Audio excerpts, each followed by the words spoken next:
mauaji imezidi kushinda hata hapo awali, wakati walikuwa wajangili walikuwa naiba ile wakati ile saidi ile nyingine na huku walikuwa hiyo amani tu ilikuwa, lakini wakati operation imekuja imekuwa worse.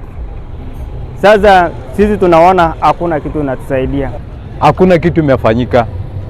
Mashambulizi ni yale yale, watu wanazidi kupoteza maisha, yani wananchi wanazidi kupoteza maisha, hakuna tofauti. Ile kitu mimi ningependa kuambia Ruto na hawa nini wake, hawa watu wake wa security hawa, tunajua hii kitu kuna siasa ndani, na kama hakuna wakati ambayo utaambia watu ati nitatuma jeshi, na ukiambia watu hivyo si watatoroka mapema.